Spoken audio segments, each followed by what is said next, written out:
Antes de mais, já vi que a amplitude sonora não me impede de falar à distância do microfone. Agradeço a sua gentileza. Cumprimento todos os presentes e, de uma maneira muito especial, permitam-me que, na figura do Sr. Dr.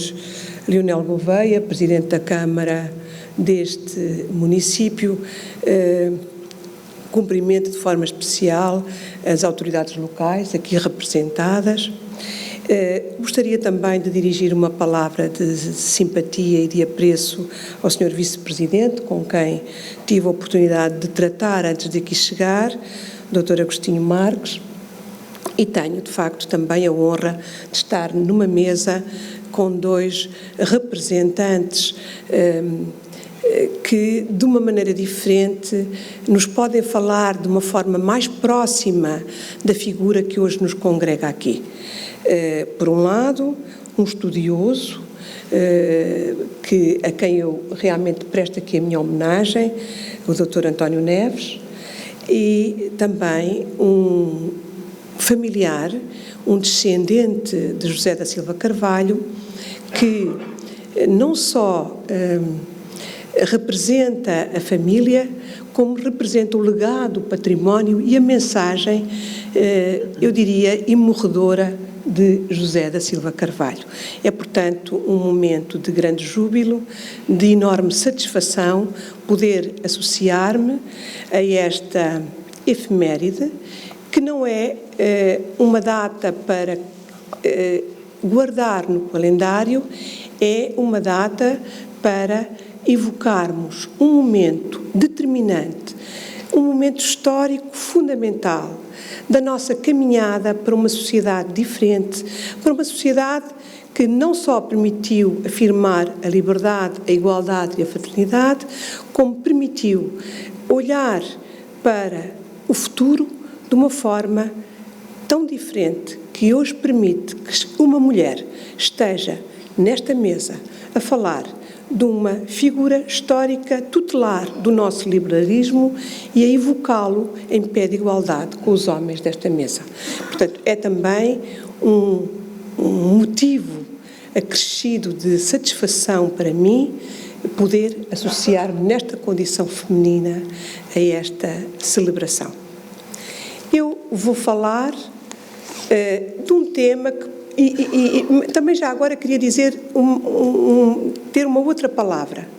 A data de hoje, a data de 22 de janeiro de 2020, que simboliza os 200 anos da formação do Sinédrio, é uma data que tem memória e tem futuro. É uma data que tem a memória dos mártires da liberdade, de outubro de 1817, onde estava Gomes Freire de Andrade. E tem o futuro de um liberalismo que, na sua marcha de afirmação, enfrentou terríveis obstáculos e mergulhou este país em dissídios verdadeiramente medonhos. Fraternais, dois irmãos em luta, Dom Miguel e Dom Pedro, mas, mais do que isso, lutas e guerras civis que muito travaram o desenvolvimento económico e social deste país. Portanto, é uma data que tem memória e tem futuro.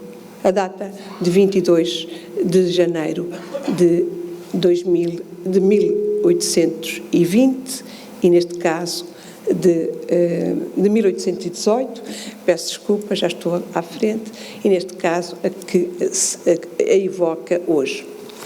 Dizia-vos que não vos quero maçar, vou falar das revoluções do sul da Europa, na qual se integra a Revolução Vintista, naturalmente. Mas vou pontuar a memória dessas revoluções com a presença tutelar da figura que hoje aqui nos reúne. Vou dar um bocadinho de alma à minha comunicação, falando de acontecimentos históricos que para muitos são desconhecidos e para outros poderão ter, digamos assim, mais cor, com uma presença humana, com uma voz viva, que é a voz do José da Silva Carvalho. Eu trouxe para esta imagem, para este slide da apresentação, Um painel pintado por Columbano Bordal Pinheiro, irmão do Rafael, que está nos Passos Perdidos da Assembleia da República e que figura nem mais nem menos do que Mozinho da Silveira, o Duque de Palmela, sentado, em pé o Duque de Saldanha e, ao canto, Silva Carvalho. Quando Columbano recebeu a encomenda para pintar figuras históricas de relevo, negociou com o Parlamento a representação e, como veem, Silva Carvalho está dos painéis de Columbano Bordal Pinheiro nos Passos Perdidos da Assembleia da República. E está muito bem, já com uma vetusteidade, já com um ar expectante, penso que estava também sentado, tal como está Palmela, mas com o Mozinho da Silveira na dianteira, de quem ele era, de facto, também grande amigo. Esta imagem, enfim, é uma imagem que depois se vai repetir, e trago, não combinei, confesso que não combinei, mas trago esta gravura, que é uma das gravuras mais conhecidas, que está na Biblioteca Nacional de Portugal e que representa Silva Carvalho na flor da idade, enfim, ainda jovem. Peço desculpa, mas falar das revoluções no sul da Europa implica ter presente o legado da Revolução Francesa. Jamais se podia falar de revoluções da Europa sem irmos a 1789. E, de facto, Silva Carvalho nasce na década da Revolução Francesa. Ele tem 7 anos quando a Revolução Francesa ocorre e, enfim, ainda menino, não teria nenhuma notícia desse grande acontecimento que se foi construindo também em processualidade política ao longo do século XVIII, das últimas décadas do século XVIII, mas a verdade é que a notícia da Revolução Francesa e as vozes da Revolução Francesa chegaram a Portugal, malgrado a existência da Inquisição, malgrado a existência de uma censura férrea. E dir-me-ão, mas como é que, apesar de tudo, as redes da clandestinidade permitiam muitas coisas? Eu devo sublinhar que Brissonnet, por exemplo, é preso em Lisboa e é mandado para a França e vinha a convite do Duque de Lafões, presidente da Academia, por exemplo. Um pintor francês que chega a Lisboa e que começa a conspirar é também denunciado à polícia, à Intendência-Geral da Polícia, e pensa-se que é um perigoso jacobino, trata-se de Orquigny, e não se pensa que era só em Lisboa que as notícias da Revolução Francesa circulavam em sordina e em meios muito conspirativos, porque na província essas notícias também chegavam. E eu, para a vossa surpresa, talvez, para alguns, tenho aqui um registro do desembargador José Inácio Peixoto, desembargador de Braga, que deixou umas memórias manuscritas que foram há poucos anos publicadas por um colega do Minho, o professor Viriato Capela, e nessas memórias é interessantíssimo porque este desembargador que está lá em Braga, na cidade dos arcebispos, registra com muita precisão os jornais que lia, que vinham de França, e é surpreendente o grau de atualidade daquilo que ele registra nas memórias. As suas reflexões que expende a propósito da Convenção, que é o período do terror, as suas reflexões e considerações sobre a atuação de Brissot, de Marat, sobre a condenação de Robespierre, sobre as festas cívicas que se realizam como a plantação da Árvore da Liberdade em França. Ele registra tudo isto nas suas memórias. Estamos em Braga nos finais do século XVIII e estas notícias, mesmo da Revolução Francesa, correm em Portugal. Um outro condiscípulo de Silva Carvalho, que virá a ser também um vintista conhecido, apesar de pertencer à hierarquia eclesiástica, Frei Francisco de São Luís, que foi também reitor da Universidade de Coimbra, no seu jornal, que escrevia em francês, Journal politique, économique et civil du Royaume et des Nations étrangères, portanto, vejam como beneditino registra em francês as memórias do seu tempo, também ele beneditino, escreve com simpatia sobre a Revolução Francesa nas suas memórias. Portanto, estamos a falar de figuras de alguma cultura política, mas estamos a falar também de uma espécie de burburinho que paira numa sociedade altamente vigiada, numa sociedade de regime absolutista, numa sociedade que não conhece a liberdade de expressão, mas onde as pessoas não deixam de ter notícia dessa coisa estranhíssima que se passa em França, que leva até à guilhotina reis e rainhas. E, portanto, isto não deixa de não ser falado na sociedade portuguesa, ainda que em sordina. É claro que Silva Carvalho, quando chega a Coimbra com 17 anos, em 1799, encontra uma cidade onde os estudantes viviam, de facto, em alvoroço intelectual. Permitam uma expressão. Porquê? Porque no ano em que Silva Carvalho chega a Coimbra, tinha sido afixada na porta férrea um pasquim republicano contra um dos ministros de Dom João e denunciando as arbitrariedades e o maltrato de alguns professores da Faculdade de Leis e Cânones. Portanto, Silva Carvalho, quando vai para a Universidade de Coimbra, não pode de maneira nenhuma ficar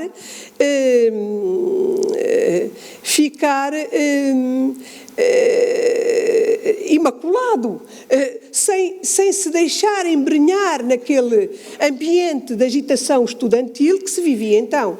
Portanto, ele, mesmo que não levasse grande notícia do que se estava a passar, como já aqui disse o Dr. António Neves, ele pôde ler Rousseau, pôde ler Blackstone, como aliás depois mais tarde confessará, dirá nos seus escritos pessoais, e constituir a sua primeira biblioteca subversiva. É em Coimbra que ele a constitui, de facto.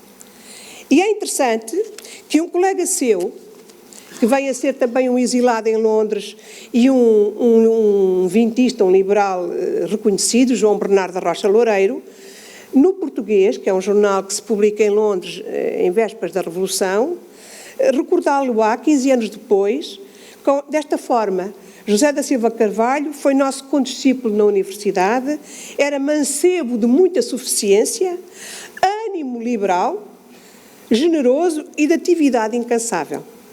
Portanto, é de facto em Coimbra que se forja o combatente pela liberdade.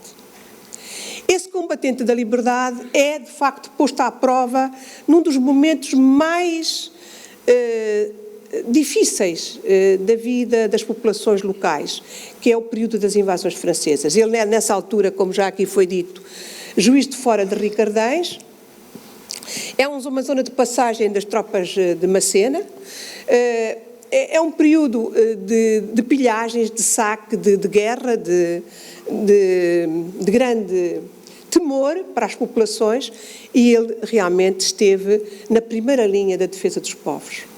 Isso valeu-lhe que, como sabem, os cargos de juiz de fora, como ainda hoje alguns cargos da magistratura são amovíveis, portanto as nomeações não se podem prolongar no tempo.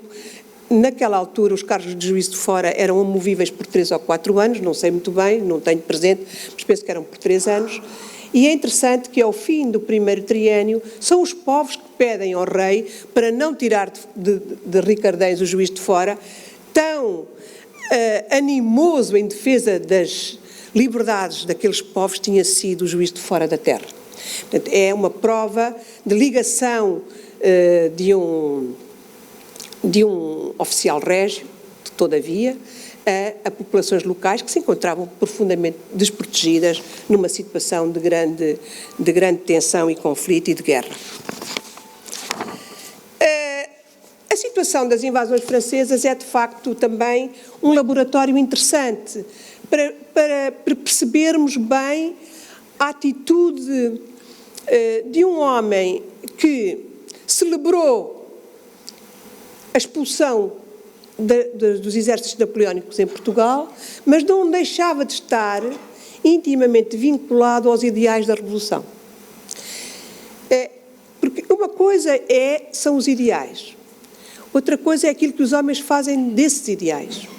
E, de facto, o período napoleónico já não é, digamos assim, um período de perfeita fidelidade aos princípios da Revolução, porque é um período marcado por um grande sentido de autocracia do imperador, um grande sentido de dirigismo e de centralismo de poder e também, naturalmente, marcado por essa ideia de império que Napoleão perseguia de uma forma, eu diria, desmesurada, porque era a única maneira que tinha de impor a hegemonia da França no contexto continental europeu, envolvendo potências aliadas, como era o caso da Espanha, porque a invasão de Portugal dá-se porque Espanha é aliada de França e Portugal era aliado de Inglaterra e a França exigia o encerramento dos portos aos ingleses, dos portos portugueses, e exigia ter um corredor marítimo absolutamente livre no Atlântico Sul, de maneira a poder fazer vingar a sua hegemonia comercial à escala do comércio mundial da época, porque, na verdade, a Inglaterra se afirmava ao tempo já como uma potência marítima de indiscutível peso.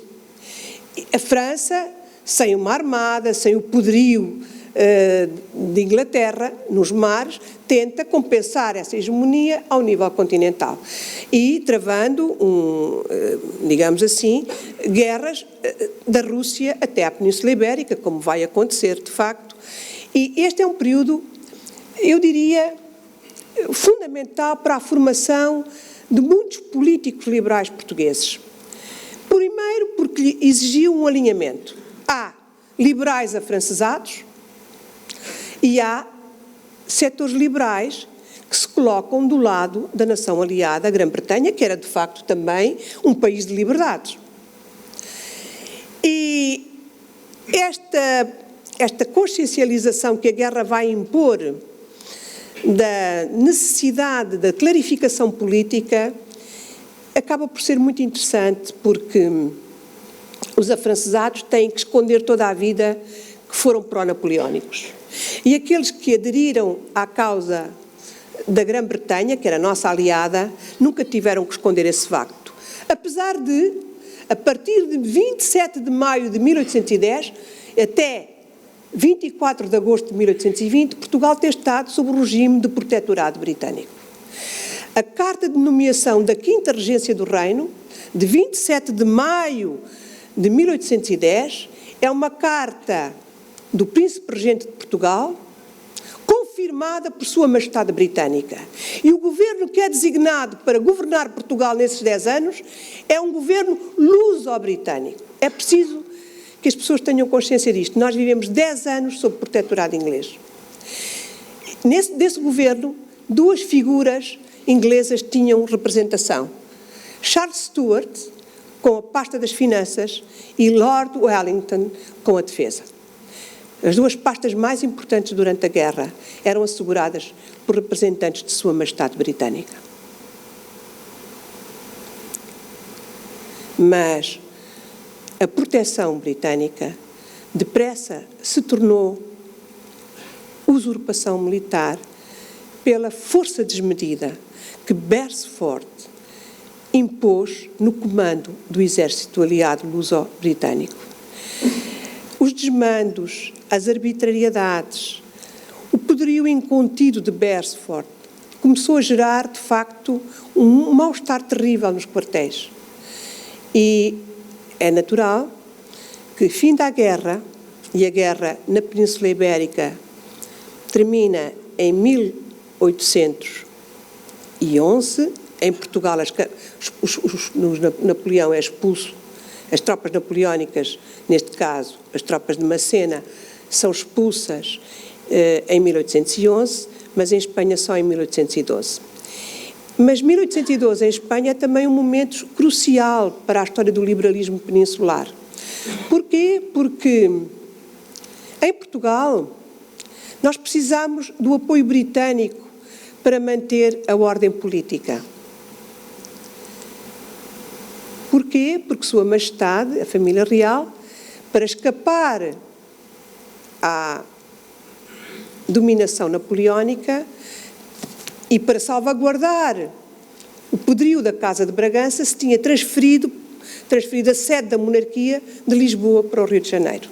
Portanto, Sua Majestade tinha deixado instruções para o governo do reino, mas a coroa não tinha caído no chão. A coroa continuava, neste caso na pessoa da Rainha Dona Maria, porque era a rainha, o príncipe era apenas príncipe regente, e foi príncipe e só foi rei depois da morte da mãe. A coroa portuguesa continuava a existir. Em Espanha não. Em Espanha, quando as tropas de Murat entram em Madrid, Fernando VII tem de abdicar perante Napoleão. E abdicar em favor de quem? Em favor de José de Bonaparte. Espanha teve um monarca da família de Bonaparte. Ora bem, esta situação distinta, um rei que, para salvaguardar a coroa, muda a sede da monarquia da metrópole para uma colónia, e um rei que é obrigado, em Espanha, a abdicar em favor de um familiar de Napoleão. E reparem bem, a Espanha era aliada de França. E os aliados franceses impuseram à coroa espanhola a abdicação. Ora, o que é que fazem os povos espanhóis nesta situação? Rebelam-se contra o rei e dizem, na verdade, a resistência popular é uma guerra de independência em Espanha. Porquê? Porque o poder caiu nas mãos do povo, novamente. O povo escolha um novo representante da coroa, escolha um novo governo. É esta a situação que vai levar à criação de uma junta central e que vai levar à convocação das Cortes. Portanto, 1812, na Península Ibérica, tem este duplo significado. É a expulsão dos franceses, de uma forma definitiva também de Espanha, mas é também a afirmação da Constituição Liberal de Cádiz. Porquê? Porque entre 1810 e 1812, desde a criação da Junta Central, a convocação das Cortes, a redação da Constituição, há todo um processo político em Espanha a favor da liberalização. Portugal estava sobre uma camisa de forças, estava numa camisa de forças, não podia dar passo. E a vigilância que nesse momento se exerce sobre a imprensa periódica portuguesa é tal que o primeiro jornal liberal português, que se chama O Correio da Península, redigido exatamente por Bernardo da Rocha Loureiro e por Pato de Muniz, e que davam as notícias do que se estava a passar em Cádiz, é obrigado a silenciar-se. O primeiro diário português, que é criado durante as invasões francesas, o Diário Lisbonense, é obrigado a silenciar-se. A Minerva Lusitana, publicada em Coimbra, é obrigada a silenciar-se. E, portanto, há, a partir de 1810, a partir exatamente da constituição do tal governo de protetorado luso-britânico, uma cortina de ferro que se abate sobre este país, terrível, terrível. E só resta uma via para muitos daqueles que querem combater pela liberdade, é partirem para o exílio. Tinha havido a setembrizada, perseguições terríveis aos membros liberais, tinha havido, em março de 1809, também duras perseguições, o arquivo do Grande Oriente Lusitano tinha sido apreendido, portanto, tinha havido realmente perseguições terríveis. E em defesa da liberdade, muitos lutadores e combatentes pela liberdade preferiram seguir precocemente o caminho do exílio. Foi isso que fez o Liberato Freire de Carvalho, foi isso que fez o Bernardo da Rocha Dom Loureiro, foi isso que fez o Abrantes e Castro e muitos outros. E, na verdade, é no exílio que floresce uma imprensa liberal, da causa liberal, com um grande vigor. O Correio Brasiliense, também do Hipólito José da Costa, portanto, e em Londres, sobretudo em Londres, que se começa a criar um núcleo de defesa sólido do liberalismo. É claro que esse núcleo de redatores de jornais, editorialistas, quando tem a notícia da conspiração Gomes Freire de Andrade e das terríveis penas infligidas àqueles mártires da liberdade, assim chamados posteriormente, não deixa de não exultar pela liberdade e pela defesa a todo o transe da mudança de regime em Portugal. Era preciso que o absolutismo caísse de vez, era necessário instaurar um novo regime, um regime representativo, um regime de base constitucional, um regime que garantisse as liberdades a todos os súbditos de Sua Alteza, porque o regime era sempre monárquico, ainda que constitucional, e, portanto, alicerçar a cidadania no respeito pela constitucionalidade da lei era fundamental para os liberais. E é essa luta que vai ser perseguida sem transe até agosto, eu diria, até janeiro de 1820. Porquê janeiro de 1820 e não agosto? É porque em janeiro de 1820 dá-se a sublevação de Riego, em Espanha, e acende-se uma luz para muitos daqueles que já em surdina lutavam pela liberdade. Dentro desse grupo que em surdina lutava pela liberdade estavam naturalmente os sinedristas, porque o Sinédrio, como eu disse, é constituído poucos meses depois do martírio imposto aos conspiradores de 1817, como uma via para pensar a regeneração de Portugal, para pensar a mudança do regime e para pensar que a comunidade civil e não militar podia responder pela liberdade dos povos. De facto, no Sinédrio, as figuras militares só entram mesmo no fim. E elas são, digamos, aliciadas a entrar no Sinédrio pela mão de Silva Carvalho, que é um dos 4 sinedristas iniciais. O grupo depois é formado por 13 pessoas, mas Silva Carvalho era não só juiz dos órfãos no Porto, mas tinha sido auditor, não é? Auditor das tropas estacionadas no Porto. E nessa qualidade conhecia bem a cultura de caserna, conhecia bem a hierarquia militar do Norte.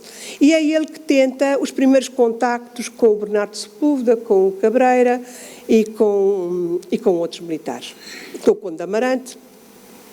E, na verdade, quem é que ele alicia para o Sinédrio? A figura menos conflitual no seio do Exército, o Bernardo Sepúlveda, que é talvez o último membro do Sinédrio, o último membro a entrar para o Sinédrio, garantindo assim que a Revolução se iria fazer por pronunciamento militar. E esta é uma das características das revoluções do sul da Europa. Peço desculpa que já estou a fazer asneira. As revoluções liberais do sul da Europa, que retomam, portanto, a tradição espanhola de 1810-1812, ocorrem em Portugal em agosto, em Espanha novamente em janeiro, em Portugal em agosto, em Nápoles em junho, na Sardenha e no Piemonte também na primavera e na Grécia em 1824. E qual é a característica destas revoluções? Todas elas se impõem através de um pronunciamento militar, porque era uma forma de conter a ira dos povos, de manter a paz e a ordem, de postular um ideal de regeneração dentro de uma linha que não conduzisse nem à luta fratricida, nem criasse, nem fizesse sangue. Portanto, a única maneira era o recurso ao pronunciamento militar. E esta é uma das características das revoluções do sul da Europa nos anos 20.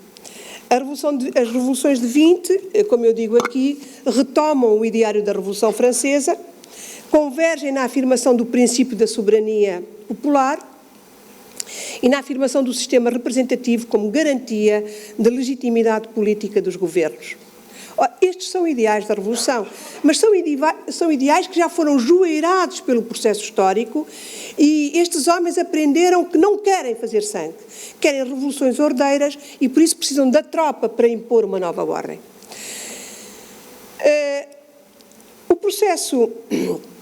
O processo que vai levar à Revolução, eu não quero alongar-me demasiado, vou olhar para o relógio, já passei muito tempo, não?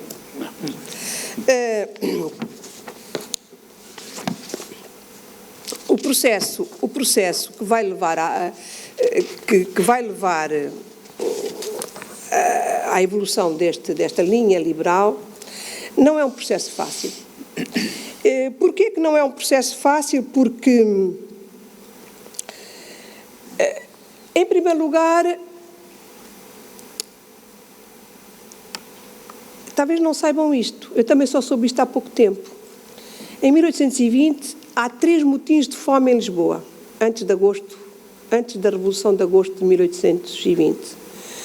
E apercebi-me desta realidade ao ler, transcrever e publicar o diário secreto de um governador, Ricardo Raimundo Nogueira, que escreveu um diário, escrevia diariamente o que se passava nas sessões do governo e conseguiu sair do governo a tempo, porque ele sentia que o naufrágio estava próximo e conseguiu que Sua Majestade o libertasse das funções de regência de governo em março de 1820. Mas ele diz mesmo, eu quero sair desta nau porque esta nau está a afundar-se e não é possível responder e pacificar os povos com tanta miséria, com tanto desagrado.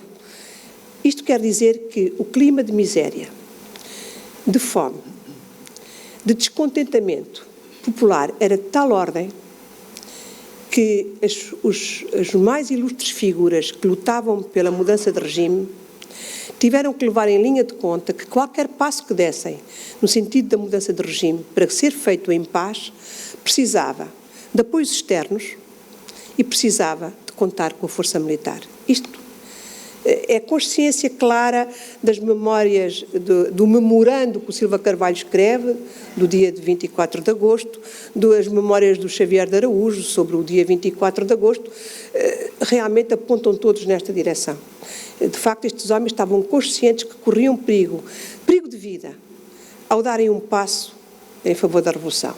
Muitos deles tinham apoios externos. Eu quero chamar a atenção para a importância das sociedades secretas nesta altura. Na verdade, a maçonaria teve um papel importantíssimo neste momento. Porquê? Porque há apoios externos, Guilherme Péquio, que são revolucionários napolitanos, maçons que estão cá a apoiar os revolucionários portugueses.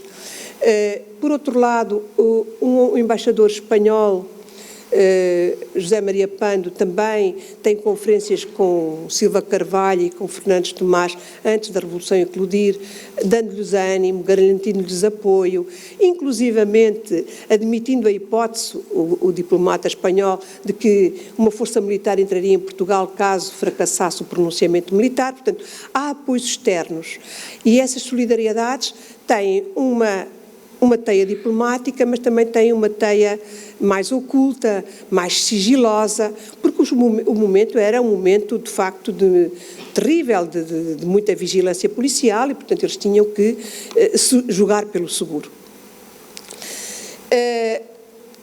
Dito isto, talvez seja importante dizer também que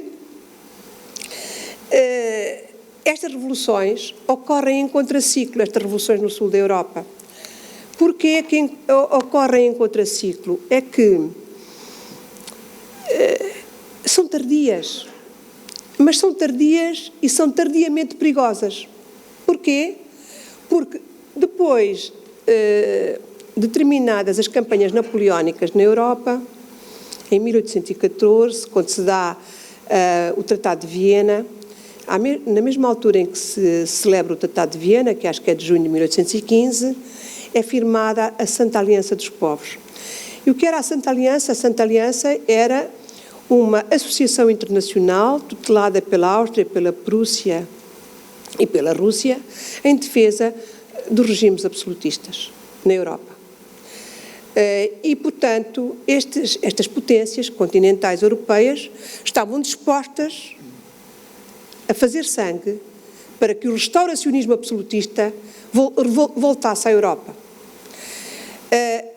A França, depois do período napoleónico, vai viver um período restauracionista, de facto, e a Prússia, a Áustria, a Rússia e todos os Estados satélites italianos que estavam sob domínio austríaco, nomeadamente o norte de Itália, vão rebelar-se contra o espírito da Santa Aliança e contra essa hegemonia das forças conservadoras na Europa. Portanto, quando eu digo que estas revoluções do Sul ocorrem a contraciclo, elas, do ponto de vista internacional, têm pouca sustentação no momento em que eclodem. A primeira a cair é a de Piemonte e de Nápoles e depois Por exemplo, em abril de 1823, em abril de 23, as tropas do Duque de Angoleme entram em Espanha e interrompem o ciclo liberal, antes mesmo da Vila Francada, que é em 27 de maio, em Portugal. Portanto, a ameaça externa para a vigência destes regimes liberais, aqui na Península Ibérica, é evidente. E nos Estados satélites do norte da Europa e dos Estados italianos também. E a Grécia enfrenta o mesmo problema. Portanto, estes processos liberais ocorrem a contraciclo e, portanto, de alguma maneira poderemos dizer que estavam um pouco condenados ao fracasso do ponto de vista da conjuntura internacional. Do ponto de vista interno, como a Revolução em Portugal tinha resultado de uma coalizão de forças, conservadores, moderados, liberais e descontentes e até miseráveis, porque as classes médias viviam em regime de profunda miséria, com soldos em atraso no exército, com salários em atraso, com a carestia de vida enorme, com as imagens, a imagem que o Siqueira fixou da sopa dos pobres nas vésperas da Revolução Francesa, é uma imagem real, não é uma imagem ficcionada pelo pintor. É a sopa dos pobres, na cidade de Lisboa. Portanto, a Revolução, é preciso também termos esta consciência, é também fruto de uma coalizão de forças. E depois há um descontentamento profundo, dir-me-ão, então, mas os conservadores também aderem à Revolução? Claro que sim, os conservadores estavam extremamente descontentes. Então o Dom João estava no Brasil, tinha fim da guerra, assinado o Tratado de Viena em 1815 e o Dom João não regressa a Portugal. Então, mas o que é que... Então a sede da antiga monarquia vê-se reduzida a estado de colónia do Brasil, que era assim que se dizia. Isto não pode perdurar, diziam muitos. Por outro lado, também havia uma outra circunstância agravante, é que os tratados de livre comércio com a Inglaterra, que privilegiavam e que foram extraordinários para o desenvolvimento da economia brasileira, prejudicaram enormemente o reino. Agora, o comércio fazia-se diretamente no plano intercontinental, sem passar por este grande hinterland que era Portugal. Portugal era o hinterland de um grande império marítimo que começava a cair, não é? Antes mesmo da independência do Brasil, com os tratados de livre comércio de 1808 e 1810. Portanto, depois, para além da vinda adiada de Dom João VI, que causava um profundo desagrado, a presença das tropas britânicas tornava muito opressiva a vida da sociedade militar e civil em Portugal. Porque os militares britânicos gozavam de grandes honrarias, de grandes privilégios, e a presença do general Beresford era, enfim, uma presença mais do que militar, era uma presença também governativa, porque ele impunha alguns dictates terrivelmente difíceis de cumprir aos governadores do reino. Por outro lado, e esta é talvez uma outra nota importante, Dom João eleva o Brasil à categoria de reino em 16 de dezembro de 1815. E, de facto, vem dar uma dignidade, era o reino de Portugal, Brasil e Algarves. Não só descontentes com o facto de já não serem sede da monarquia e sede de um grande império e colónia da antiga colónia, eles veem o Brasil equiparado a reino. E, portanto, as esperanças de que Dom João voltasse a Portugal começam a diminuir drasticamente e a deixar cada vez mais, digamos assim, as alas conservadoras descontentes. O descontentamento cresce também nas alas conservadoras e lealistas. E, de facto, tudo isto ajuda a explicar esta coalizão de forças que resulta em 24 de agosto de 1820. Agora, o que é importante reter é que a Revolução de 24 de agosto, que é conduzida pelo Sinédrio, enfrenta terríveis dificuldades, mas vai impor uma Constituição em tudo semelhante à Constituição de Cádiz. O método de eleição dos deputados era semelhante ao de Cádiz, Talvez a Constituição portuguesa, como admitem alguns constitucionalistas, fosse até mais ousada no plano das liberdades e garantias individuais do que a Constituição de Cádiz. E, por outro lado, é uma Constituição de sabor republicano. Porquê é que se diz que esta Constituição é de sabor republicano? Porque é uma Constituição unicameral, de Câmara única. Não tem Câmara dos Pares, não tem Câmara para a nobreza. A representação nacional é unicameral. O veto suspensivo do rei é imposto. O rei não tem direito de veto sobre as decisões do Parlamento. O veto do rei é suspensivo, depende da vontade do Parlamento. Portanto, a liberdade de expressão é consagrada. Digamos que há dois aspectos em que os constitucionais se articulam com a tradição. Um é a confessionalidade do Estado e outro é a defesa intransigente dos poderes autárquicos numa linha municipalista mais tradicional. Porquê? Porque era uma forma de não quebrar com a tradição. A confessionalidade do Estado, a religião católica como religião do Estado e, por outro lado, a consagração das virtudes do municipalismo dentro de uma linha mais tradicionalista e a reforma administrativa não se faz, nem se pensa ainda em 20, só mais tarde o Mozinho da Silveira vem pensar profundamente, mas neste momento ficamos aquém, porque há de facto uma necessidade de contratualizar com a tradição, em alguns aspectos que eram fundamentais para a vida dos povos, a religião e a tradição municipal. Por outro lado, também gostava aqui de salientar um aspecto interessante. Em matéria de liberdades, direitos e garantias fomos muito longe na Constituição de 22, mas a liberdade, a igualdade perante a lei não se traduziu numa perfeita igualdade fiscal, por exemplo, e a reforma dos forais foi adiada e em muitos campos muitas reformas que foram pensadas pelo vintismo não houve tempo de as executar. Eu terei que acelerar um pouco mais. Sr. Presidente, mande-me calar, faz favor. Eu não sei que horas são. Vou muito rapidamente falar-vos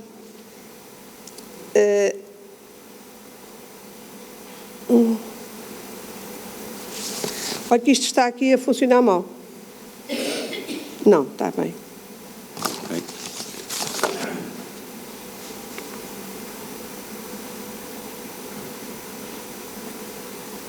Não sei como é de fazer isto. Está bem. Bom, avançando um pouco no tempo, porque não vos quero amassar muito. Todo o processo político português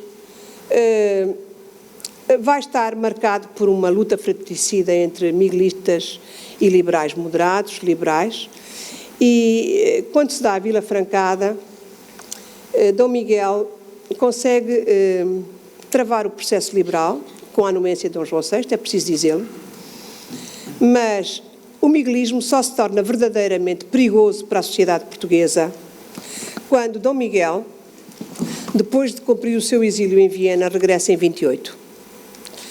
E quando ele regressa em 28, na verdade, a sociedade portuguesa vai viver um turbilhão de insubordinação, de revoltas populares, de terríveis perseguições,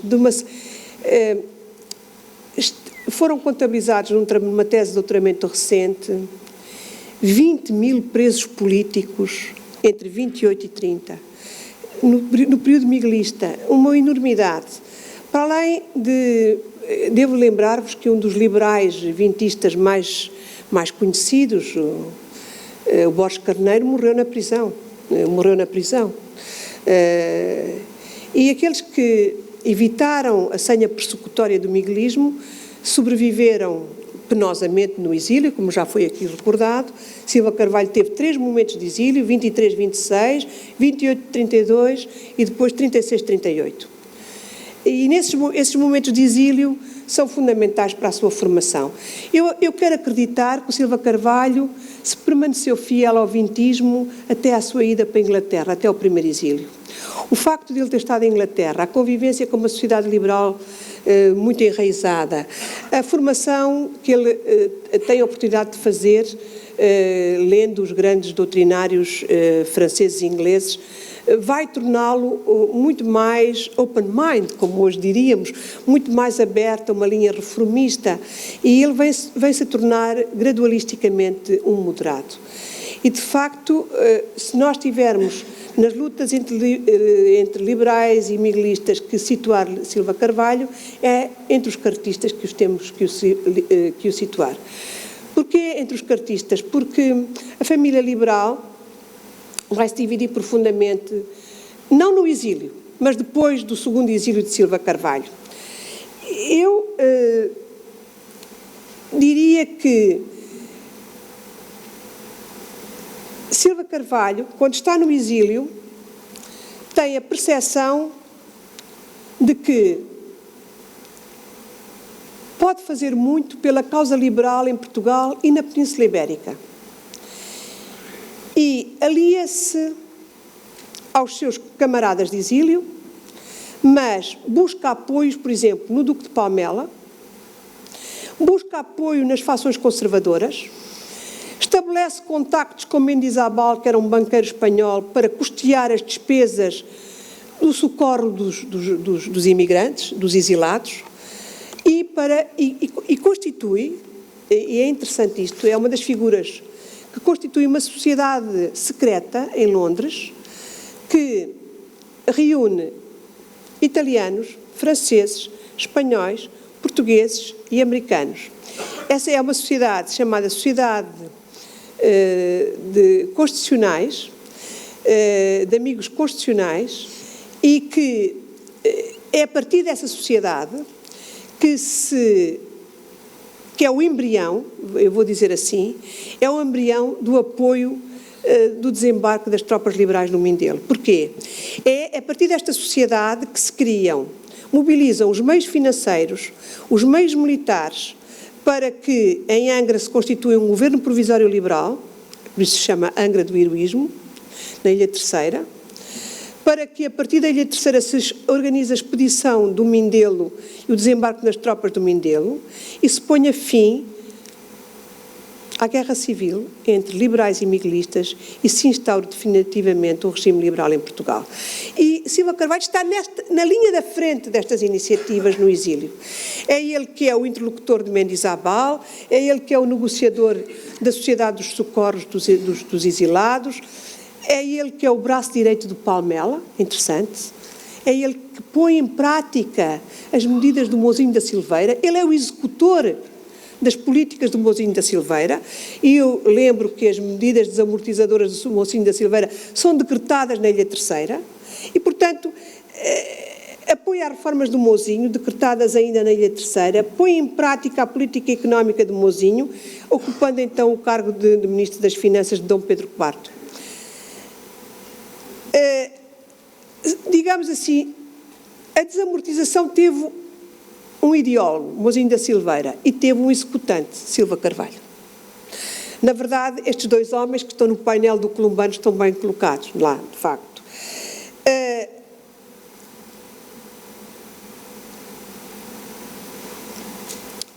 Depois de finda a guerra e de instaurado o regime liberal, aquela unanimidade que se tinha criado no exílio rompe-se, porque a disputa do poder cria amigos e inimigos, ou melhor, cria adversários. A disputa pelo poder, depois da instauração da Convenção de Évora-Monte e da instauração do regime liberal, cria divisões profundas entre a ala esquerda do liberalismo, que é o setembrismo, dos irmãos Passos Manuel, e a ala moderada, cartista, onde está o Mouzinho da Silveira, onde está o nosso grande historiador Alexandre Herculano, onde está Silva Carvalho. Esta ala moderada não se revê no setembrismo. E, desagradado com os excessos do liberalismo setembrista, Silva Carvalho parte novamente para o exílio em 1936. Tenho aqui um testemunho muito interessante de uma carta, meu Deus, eu não consigo passar isto. Há momentos em que esta coisa bloqueia. Obrigadíssima. Esta é uma carta trocada antes da partida de Silva Carvalho para o terceiro exílio, entre uma carta de Passos Manuel, que está publicada pelo António Viana no segundo volume, de documentos, um dos descendentes que estudou e que mais contribuiu para o esclarecimento da vida de Silva Carvalho, e realmente esta carta é uma troca de correspondência muito interessante. Eu extratei aqui apenas algumas ideias. As ideias são estas, diz o Passos Manuel: é doloroso para mim ver que na minha administração vão fugindo alguns homens de bem a buscar asilo na terra estrangeira. Eu conto contigo, em toda a parte. Nós somos soldados da mesma causa. Soldados velhos. Quando tu estavas imigrado em Londres, em 1823, eu era o conspirador correspondente.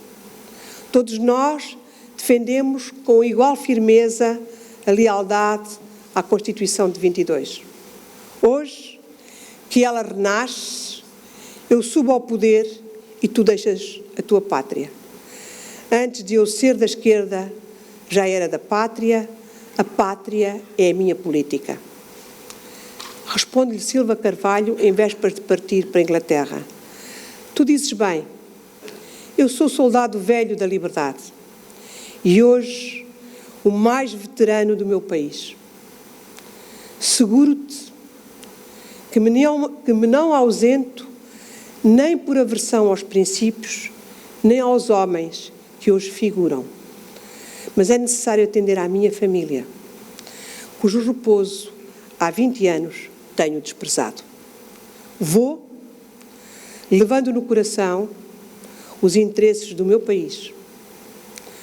Não vou inimigo, mas amigo, pronto em toda a parte a fazer todos os sacrifícios que o bem público de mim exigir. Este é, de facto, o testemunho de dois homens que se cruzam na marcha do liberalismo e que, no final de um longo processo, acabam em campos opostos. Adversários, mas amigos. Resumindo, direi que, à exceção da fase de negociação da entrada de Portugal na Comunidade Europeia, talvez nenhum outro período da história contemporânea do país tenha estado tão intimamente ligado à história da Europa como este, como o período que vai de 1807 a 1842, instauração de Costa Cabral. O confronto entre absolutistas e liberais, entre defensores do antigo regime e partidários da nova sociedade, teve desde o início uma dimensão europeia. A vaga revolucionária dos anos 20 no sul da Europa, Espanha, Portugal, Piemonte, Nápoles, Sardenha, Grécia, processa-se a contraciclo com o resto da Europa. Durante a década de 30, a colaboração entre os liberais exilados dos dois países, Portugal e Espanha, desenvolveu-se no contexto amplo do movimento liberal europeu. Foi então constituída a Assembleia de Constitucionais Europeus, dos Amigos Constitucionais, como inicialmente se chamou, a Assembleia de Constitucionais Europeus, com sede em Londres, à qual pertenceram portugueses, espanhóis, italianos, franceses, ingleses e americanos, e onde Silva Carvalho foi figura de proa. Muito obrigada.